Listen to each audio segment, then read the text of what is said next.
Clarification, वो जो 4,500 kilometre नई पट्टियों का टारगेट है, वो कब तक पूरा करना है? वो तो इस साल कर ही रहे हैं, वो इस साल और पूरा हो अगले साल जाएगा। 7,000 का टारगेट लेंगे।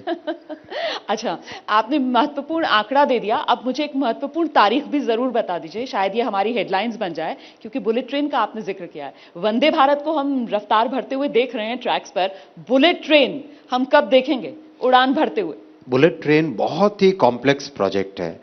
आप सोचो, जब भी आप कोई गाड़ी चलाते हो, जैसे ही 70, 80, 100 की स्पीड आती है, गाड़ी में कैसे अलग तरह के वाइब्रेशंस आ जाते हैं, किस तरह की बहुत ही अलग उसका कंट्रोल, बहुत ही सोफिस्टिकेटेड, बहुत ही टेक्नोलॉजिकली डिफिकल्ट होता है बुलेट का डिज़ाइन। तो डिज़ाइन कंप्लीट हुआ, कंस्ट्रक्शन चल पड़ा। इस साल का सारा फोकस रहेगा उसके सिस्टम्स के डिज़ाइन में, यानी electrical system, signalling system, operation control centre, इन सब के डिज़ाइन में रहेगा। और अगस्त के 2026 के अगस्त में पहली ट्रेन चलाने का टारगेट लेके चल रहे हैं। बहुत ही डिफिकल्ट टारगेट है, बहुत ही चैलेंजिंग टारगेट है, लेकिन जिस तरह से प्रधानमंत्री जी रेगुलरली रिव्यू करते हैं, बहुत ही डिमांडिंग बॉस है। इतना काम करके लेके जाओ, कहते हैं इतना करो, इतना काम लेके जाओ, इतना करो। बहुत ही डिमांडिंग बॉस है। तो जितना वो फॉलो अप कर रहे हैं, जितना रिव्यू कर रहे हैं, और जितना जापानीज गवर्नमेंट का भी सहयोग है, डेफिनेटली 2026 के अगस्त तक बुलेट चलने लगेगी। अगस्त 2026, तो मंत्री जी ने ये बुलेट ट्रेन को उड़ान भरते जब आप हिंदुस्तान में देखेंगे, उसकी तारीख भी यहां पर हमारे शो में बता दी है।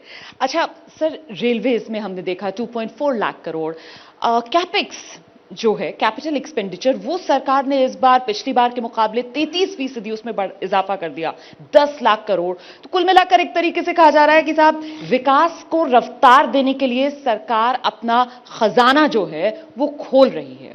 क्या इसके दूसरे मायने ये भी माने जाएं कि रोजगार सृजन के लिए भी अब कुल मिलाकर सारी जिम्मेदारी सरकार ने खुद अपने ऊपर ले ली है? बहुत अच्छा प्रश्न पूछा, और ये एक सीरियस डिबेट है, सीरियस डिस्कशन है। इसको हम सबको समझने की भी ज़रूरत है। इंफ्रास्ट्रक्चर पे अगर हम 1 रुपया लगाते हैं, उसका इकोनॉमी में असर होता है 3.5 रुपए के बराबर। इसका अगर हम गणित देखें पूरी, 10 लाख करोड़ का इन्वेस्टमेंट जब देश में होता है इंफ्रास्ट्रक्चर में, रेलवे में, हाईवे में, पावर में, पोर्ट्स में, सब में 35 लाख करोड़ का उसका असर इकोनॉमी में होता है। अब 35 लाख करोड़ का मायने क्या है, इसको किस तरह से हम समझें? देश की इकोनॉमी का जो स्ट्रक्चर है, इस 35 लाख करोड़ के इकोनॉमिक इम्पैक्ट से, इकोनॉमिक बेनिफिट से सबसे पहला जो इम्पैक्ट पड़ता है वो है रोजगार पे। हमारे देश की इकोनॉमी में 1 करोड़ के इन्वेस्टमेंट से 4 जॉब क्रिएट होते हैं, रफली एक एवरेज अगर देखें। 35 लाख करोड़ के इन्वेस्टमेंट से 35 इंटू 4 हुआ 70, 1 40, 1 करोड़ 40 लाख के आसपास जॉब्स क्रिएट होंगे इस साल इस इन्वेस्टमेंट से। सेकंड, हमारे इकोनॉमी के स्ट्रक्चर में एमएसएमईज करीब करीब 60% का उनका योगदान रहता है। तो ये जब ये 35 लाख करोड़ का इन्वेस्टमेंट जाता है मार्केट में, इम्पैक्ट आता है, तो उसका 60% यानी करीब करीब 18 लाख करोड़ जाएंगे एमएसएमईज के पास में। उसका एक अलग इम्पैक्ट आता है। आप देखिए, जब 2021 के बजट में प्रधानमंत्री जी ने कैपिटल एक्सपेंडिचर को 3.5 लाख करोड़ से 5.5 लाख करोड़ किया, 22 के बजट में 5.5 से 7.5 किया, और 23 के बजट में 7.5 से 10 किया। उसका कंप्लीट इम्पैक्ट आप आज इकोनॉमी में अगर देखते हैं, फैक्ट्रीज में कैपेसिटी यूटिलाइजेशन 60% से बढ़ के 75% पे पहुंचा जी।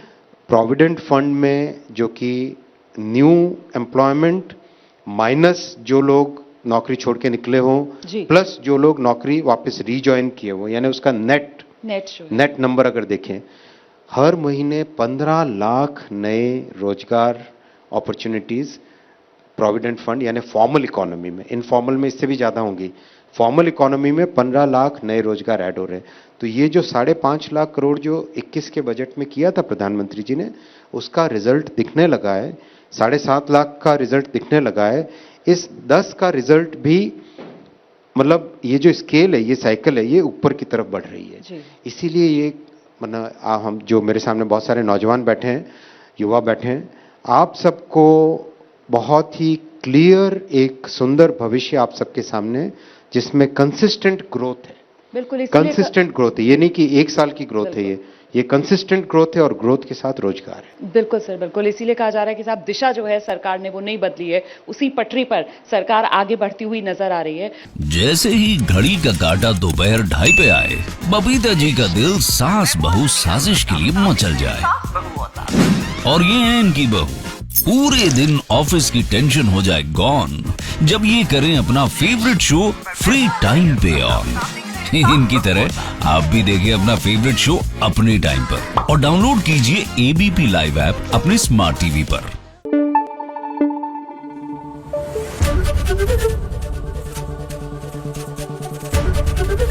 एबीपी न्यूज आपको रखे आगे।